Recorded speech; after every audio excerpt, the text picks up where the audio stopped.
I'm Katie Nelson. I'm also known as Katie the Creative Lady, and I'm happy to have you here today. I'm going to go over digital embellishments for scrapbooking. And you can find me at katiethecreativelady.com, where I blog regularly about all sorts of creative things, especially related to memory making and memory keeping. So I hope you will join me there. Like I mentioned, we're going to talk about embellishments today. This is a really fun topic, and I'm so excited about it. I have designed several new embellishment packs that you can find on my site, and I want to show you what's included in those really quick because we're going to be using those in this tutorial. So I have a giant set of flowers. There are 63 flowers. I've always wanted to have a big pack of flowers in all sorts of colors that would go with just about any type of project. And I didn't have to hunt through individual kits. I just knew where I had my flowers, kind of like having a drawer full of paper flowers. So I'm so excited to have this big file of fun flowers. And this is called my Color Stories Flower Pack. And I'll just give you kind of a peek at what they look like. There are 7 in each color scheme. So 7 blue range, 7 that will work in the black and whites, all sorts of fun ones. Then neutrals, oranges, pinks, purples, all the colors I've done in my Color Story collections. There's also a big pack of washi tape, digi washi tape, which is so fun because you never run out. You don't have to go to the store and buy more. You will always have some. And all sorts of colors and fun little patterns that coordinate again with my Color Stories collections, but will work with just about anything. And here's another little peek of those. There are 6 strips of each color scheme. So 6 in the blue scheme, 6 in the green, all sorts of fun ones to use. Oranges, again, pinks and reds. And then this is something that I have come up with this time that I'm really excited about, and I'll tell you more about that in a little bit. But these are what I'm calling border lines, where they're put together as pre-shadowed, pre-clustered little embellishment strips. So I'll show you how those work in a minute. But here's another little peek at those. We have the blues and the blacks and the whites and neutrals, all the colors again, which I just love. So let's use some flowers. I want to show you how to do this because if you haven't used embellishments before, or if you just want to brush up on your skills, I'm hoping this will be helpful to you. So one thing you want to think about when using digital flowers is think about what it would be like in real life. What if you could put a paper flower or a real flower on a paper layout? Where would you put it? You want to think about the size. Would you just put a really big flower on that paper, or would you shrink it down to fit where you want it, which is the beauty of digital, is you can kind of do either one. But you want to keep them in a relatively I've lost the words, but you want to keep it so that it matches what your photos are. You don't want to have a really giant photo or a really giant flower and then a really tiny photo. It might look kind of strange. So just think about the scale, play around with it. There's no exact formula, but you'll get a feel for it as I show you how I use them on my own layouts. And think about how can the flower enhance your page without distracting from the overall design.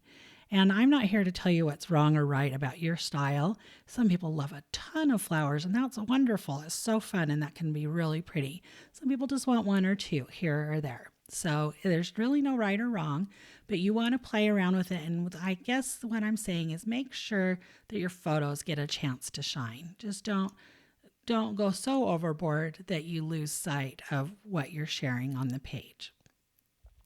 Now, shadows are so important for flowers. You can see right up here on this one, there's no shadow, and it just looks a little strange, a little lost on that background. There are a couple of types of shadows that I use. Now, if you've watched my previous videos, you'll know that I have a shadow setting I use for almost everything when it's the photos or papers. This is using that same shadow, which is not a bad approach if you just want to copy and paste that shadow style. But if you want to get a little more advanced and do something that gives it a little deeper shadow, I will share the settings for both of those. So it's kind of, again, a matter of your personal taste. I generally like this bolder shadow when I'm using really dimensional flowers. If it's just a simple little paper looking flower that doesn't need a lot of pop, sometimes this shadow works really well for that too. And you'll get the feel for it as you play around with them. Okay, the shadow settings I use, I'm just going to share them with you if you want to copy them down or take a screenshot of this, whatever works for you. This is the shadow setting I use most frequently for all my photos and my paper strips, those type of things. And this is one that you'll find frequently in my templates.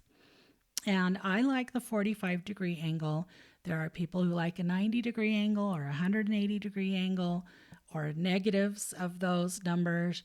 And I've played around with all of them, and to me, I feel like the 45 represents most what I see in real life. But again, feel free to experiment. And I keep this is my size, and distance, and opacity.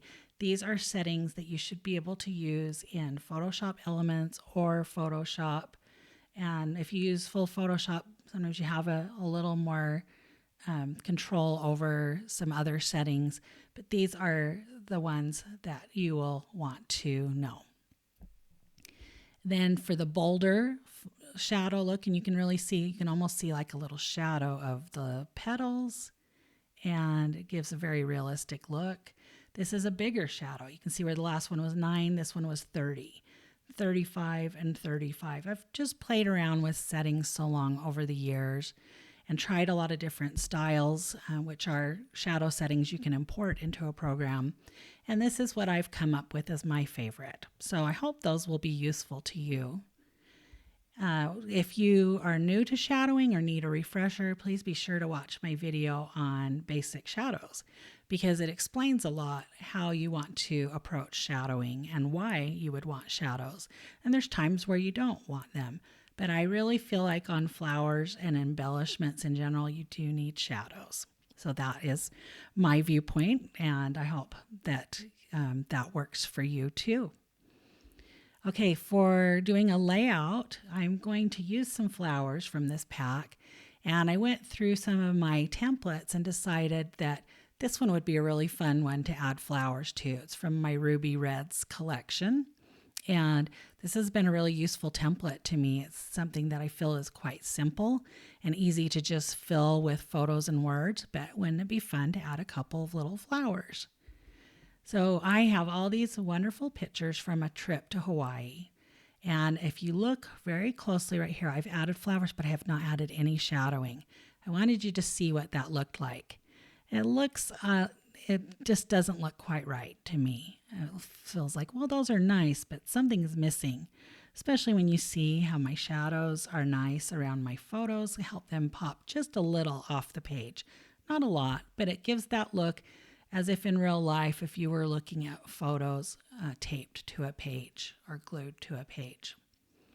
So I want to show you now what they look like with a subtle shadow, which is so much nicer, very pretty.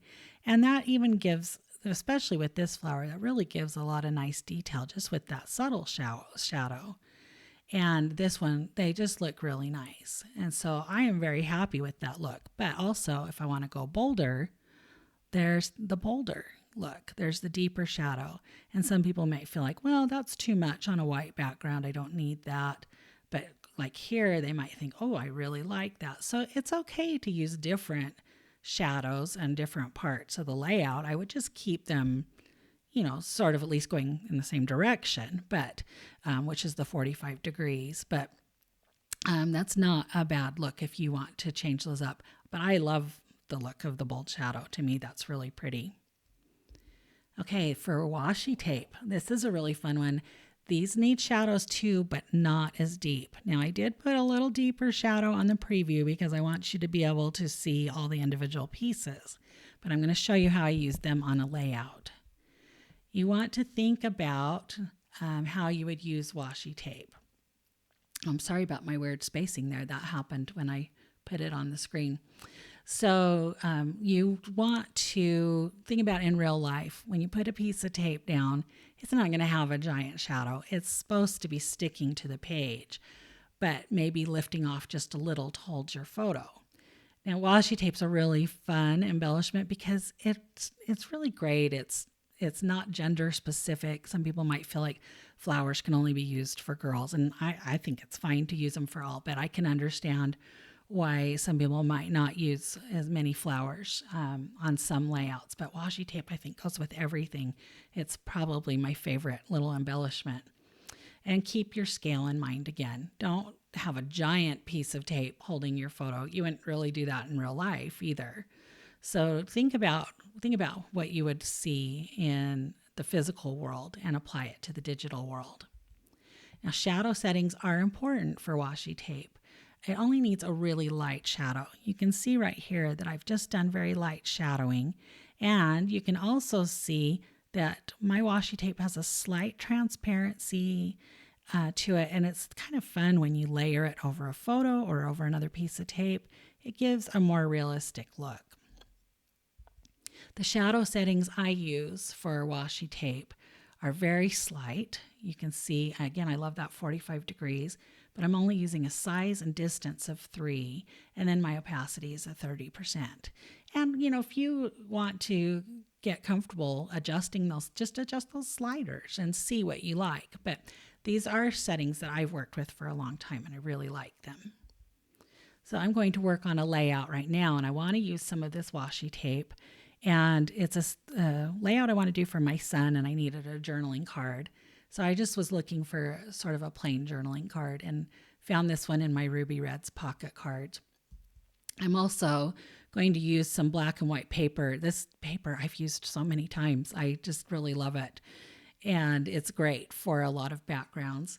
And then I am going to use a template from my Voting Counts template set, which is one of my older templates, but I use it quite a bit. And this is going to be a really good one to illustrate some washi tape usage. So I found these pictures are for my son's 6th birthday. He was so into Pokemon and Pikachu at the time. And I did find that image of Pikachu on a desktop wallpaper site. I really wanted something to illustrate Pikachu. So you can see that I've added just 3 little pieces of washi tape to kind of complete this look, add a little something to it without overwhelming it, keeping it quite simple still.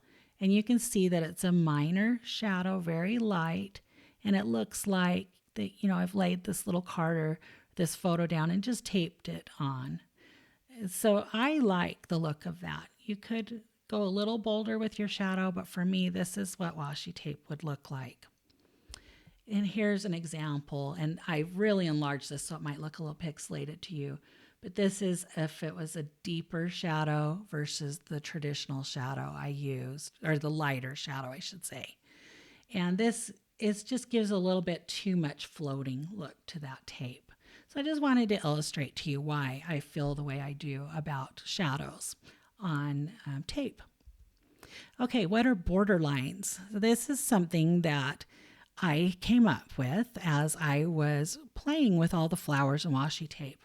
I had in mind a layout that I wanted to create, and I thought, I'd love to put several flowers on it. And then I started thinking about, what would be cute with some of the tape behind? And pretty soon I made what I was thinking would be a really great product. And I thought, okay, this is going to be fun because people who want something quick and easy and they don't want to have to worry about the shadowing and putting everything together and getting the scale just right. Now I've taken that work out for them, and I had so much fun creating these. I know I'm going to have to do some more in the future, but let me show you a little bit about these. So they are pre-shadowed. I've taken care of the shadowing, and they're all grouped together, so it's saved as a single PNG file. And you don't need to add any additional shadowing when you put it on. And there's no design work needed. You don't have to do anything else. So I did a layout with this that I would like to show you. So I actually used the purple strip, And this, one of my newer template sets is from the Natural Neutrals collection. And I thought, oh, this one would work really well because I had a single picture that was kind of special from Easter.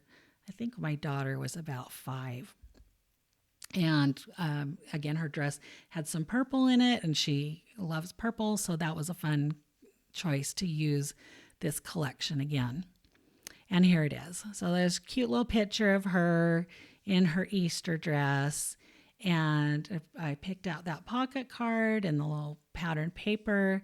And I thought I just would love to have something fancy here. And I just put that borderline right on. And I love how it turned out. So I just want to show you how easy it is. So say I was creating a page with one of these templates from the pink set. Well, all I do is open it up, and I didn't put photos in this one. I recently just did a layout with this collection anyway. But all you do is you just take the borderline and you just plop it on there, and you can see it's already shadowed. There's a couple different places I could put it on this layout. I think that would be fun and keep it big and bold, or you could make it a little smaller and have it almost as a header decoration for that particular photo, or if you put a pocket card there, or say you just want something down in the corner. I love the look of that too. So there are a lot of little options for these border lines, and I think you're going to love them. So don't worry about being perfect at this. Just add some embellishments to your next layout. It's so fun. And you can always hit the undo button. That's the beauty of digi-scrapping, is you just don't have to worry. Just undo it. And I'm hoping that you would love to try some of my designs for free, because every time I put out a newsletter, I include a free download of something. And so you want to be sure you're subscribed to my newsletter and that you get all of those. I will put a sign-up link in the comments, or you can go to my website, and up at the top, there's something right there that says subscribe. And I hope you will do that, because you don't want to miss all those fun little gifts. So thank you for watching. I appreciate it if you subscribe and or like this video. And I really appreciate all the great comments I've gotten on my videos so far. It means so much to me. Thanks so much. Bye.